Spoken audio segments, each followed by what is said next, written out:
un vrai homme, déjà à partir de 25 ans, tu n'es plus chez tes parents. 25 ans même là, c'est trop. C'est pour ne pas que vous veniez en commentaire, commencez pas à crier. 25 ans même là, c'est trop. Tu deviens un vrai homme à partir du moment où tu prends ton envol. Tu quittes le cocon familial et tu deviens indépendant. Tu te cherches toi-même, tu payes ton loyer toi-même. Tu payes tes factures, tu commences à réfléchir. Ok, je dois meubler mon appartement. Ok, je dois faire ci. Ok, je dois faire ça. Ok, je dois faire ça. En fait, c'est là où commence réellement la vie d'adulte. La vie d'adulte, pourquoi tu vis la vie d'adulte? C'est mieux pour toi que tu te jettes dedans en même temps. Parce que les parents, à un moment donné, ne seront plus là. 25 ans est un âge extrêmement compliqué où beaucoup de jeunes commencent à réellement se poser les questions sur ce qu'ils vont devenir sur leur vie. Parce qu'à 25 ans, on est plus loin de 30 ans. Et la trentaine est un âge où, selon les normes sociétales, une personne doit déjà être accomplie. Ça veut dire avoir une piscine, avoir des voitures, avoir une maison, être rentable et surtout être opérationnel sur le marché de l'emploi et soutenir sa famille. Parce que à 25 ans, vous commencez à vous voir déjà avec des barbes, un certain style de charisme, les enfants que vous voyez au quartier qui vous appelaient mon petit, on commence à vous appeler grand tonton. Même quand vous arrivez dans des lieux administratifs, vous demandez des services, on vous appelle monsieur, on vous appelle tonton. Et vous sentez au plus profond de vous que vous êtes en train de vieillir. Mais sauf que l'évolution financière ne suit pas. Et puis il y a donc ces personnes sur les réseaux sociaux qui disent que à cet âge-là, vous devez quitter la maison familiale, même si vous n'êtes pas encore accompli, pour aller vous débrouiller, chercher une situation financière, parce que dans ce cas-là, même si vous n'avez rien, votre cerveau, l'inconscient va développer les moyens pour pouvoir être rentable. Revenons un peu plus dans le cadre africain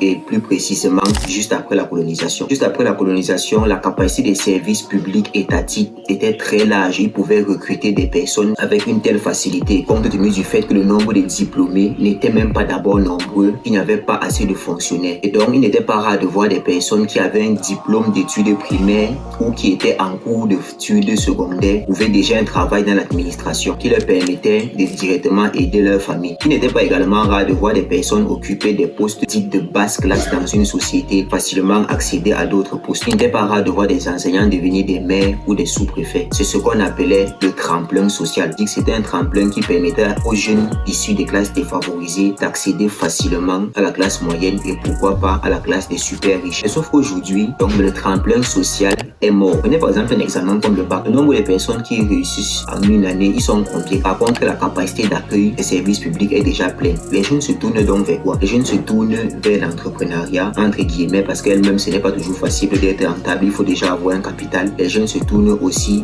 vers l'immigration. 12 millions de jeunes dans l'Afrique qui entrent dans le bassin du travail. Environ 3 millions d'emplois sont créés. Un tiers des jeunes sont sans emploi. Un tiers des jeunes occupent un emploi précaire et seulement un sixième des jeunes sont rémunérés pour leur travail. Il n'est pas rare de voir des personnes qui ont des licences et des masters se retrouver en train de faire des taxis, en train de vendre des bananes au marché. Ce n'est pas eux qui font sur le contexte est comme cela. Et donc, dans cette condition-là, on demande donc à un jeune de 25 ans, de 30 ans d'être émancipé parce que peut-être en Europe, on dit la majorité, ça a 18 ans, ils ont déjà des voitures, ils ont déjà des travaux et vous vous comparez à eux. Vous ne pouvez pas vous comparer à un continent ou à d'autres pays dont le niveau de développement est déjà acquis. Il faut tenir compte du contexte socio-économique. Chez nous en Afrique, il n'est pas évident pour un jeune à un certain âge de trouver un emploi. C'est pour ça que de plus en plus, on observe des jeunes de 25 ans, de 30 ans qui sont dans les maisons familiales. Le problème n'est même pas de rester chez soi, mais le problème dépend de ce que tu fais lorsque tu restes chez toi. Parce qu'il faut bien comprendre qu'il y a deux catégories de jeunes. Il y a des jeunes de 25 ans, 26 ans, 27 ans qui restent chez eux et qui attendent que leurs parents leur donnent l'argent de goûter. D'autres jeunes qui se couchent sur le canapé et zappent les chaînes de télévision à longueur de journée. Ce genre de personnes est en pleine décadence jusqu'au jour où ils vont ouvrir les yeux. Par contre, il y a une autre catégorie de jeunes qui, étant chez ses parents, se battent. Ces personnes-là qui, malgré les conditions difficiles, trouvent quand même la force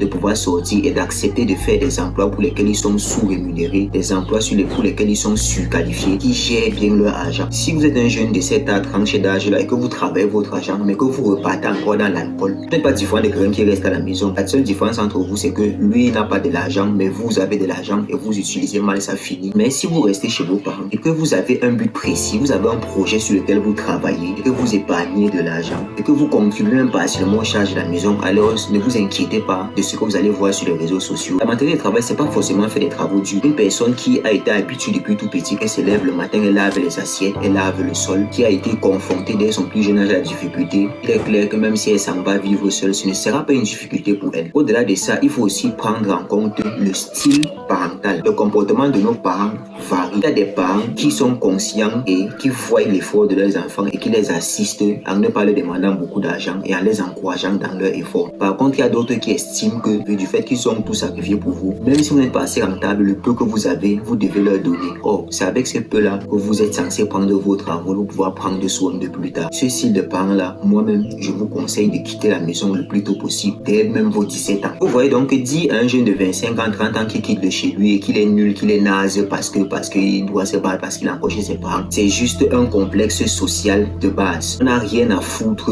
de ce que les gens pensent du moment que vous savez ce que vous voulez et que vous savez que vous êtes en train de bosser. Vous avoir un projet de grande envergure qui nécessite que vous ayez une somme colossale avant de quitter. Où est le problème? Du moment où vous êtes sur la bonne voie, c'est l'essentiel. Mais si vous coffrez, après vous utilisez, ou bien si vous coffrez et que vous n'avez pas de but précis, moi je vous conseille de quitter également. Ce qu'ils disent dans leurs vidéos n'est pas totalement faux parce que l'homme se découvre face à la difficulté. Plus vous affrontez les difficultés, plus vous avez confiance en vous et plus vous savez mieux comment vous comporter face à ces difficultés-là. Mais ce n'est pas tout le monde qui a besoin de quitter la maison familiale. Certains sont déjà conscients étant chez eux. Si tu as aimé cette petite réflexion que j'ai émise, n'oublie pas de t'abonner et de mettre un like et surtout d'activer la cloche de notification pour recevoir mes prochaines vidéos. Moi c'est Fotambou.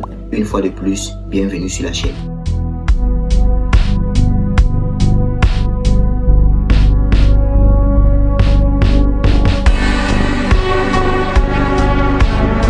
Let me be.